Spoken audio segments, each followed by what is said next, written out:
तो भैया कोई आखिरी ख्वाहिश है तो तुम बोल सकते हो। आज से 2 या 3 साल बाद मेरे बेटे को ज़ेनिन खानदान को बेचा जाएगा।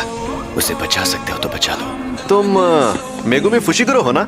जानते हो तुम्हारे डैड ज़ेनिन खानदान से थे, जो जुजुत्सु जादूगरों का ताकतवर खानदान है। तुम्हारे डैड ने तुम्हें पालने के लिए खानदान को छोड़ा, और फुशिगुरो उन्होंने तुम्हें ज़ेनिन खानदान से बचाने के लिए हुकुम के इक्के की तरह बचा कर रखा था।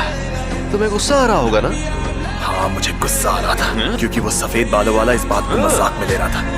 लेकिन उस वक्त उस अजीब से आदमी ने मुझे ज़ेनिन खानदान को बिकने नहीं दिया था। एग्जीक्यूशन पूरी तरह सीक्रेटली होगा? बिल्कुल भी नहीं। लेकिन वो लड़का पहले ही इसके लिए मान गया है। वो अंडर एज है, सिर्फ 16 साल का बच्चा, और हमें ये नहीं पता कि और कितने लोग उसके श्राप का शिकार हुए हैं। अभी तक 3 ग्रेड 2 सॉर्सरर्स और 1 ग्रेड 1 सॉर्सरर घायल हो चुके हैं, और इसीलिए तुम मुझसे बात कर रहे हो। शायद तुम ये बात भूल चुके हो। तुम इसकी जिम्मेदारी ले रहे हो? बिल्कुल, यूता ओकोत्सु अब जुजुत्सु हाई की जिम्मेदारी है। कुत्सु को तुम्हारे हवाले किया था। अब तुम्हारे पास कोई बहाना नहीं बचा है सातोरू कोजो। मैं कोई बहाने नहीं बनाने वाला था। तुम यहाँ भी मजाक कर रहे हो? अगर रिका ओरिमोटो बेकाबू हो जाती, पूरे शहर को तबाह कर सकती थी।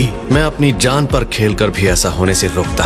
उसे कुछ वक्त के लिए छोड़ दो, फिर देखते हैं क्या होता है। भूलो मत, यूता ओकुत्सु की सजा बस थोड़े समय के लिए खारिज हुई है। और तुम ये बात मत भूलना कि यूता ओकोत्सु के सर पर मेरा हाथ है। सच में ये स्कूल डायरेक्टर्स नीम चढ़े करेले हैं। मुझे ध्यान रखना होगा कि मैं इनकी तरह ना बनूं। इन्हें समझ नहीं आता क्या? किसी को भी यंग लोगों से उनकी जवानी छीनने का हक नहीं है। किसी को भी ये हक नहीं है।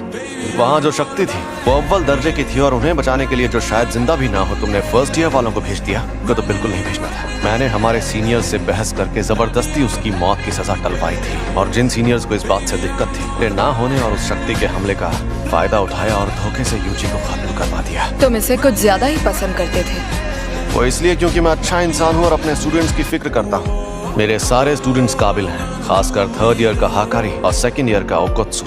वो एक दिन मेरे जैसे भी बन सकते हैं, और यूजी भी उनके जैसा ही था। तो क्या तुम लोग यहीं बैठे रहोगे? जी शांत हो जाओ। यूजी वेलकम बैक।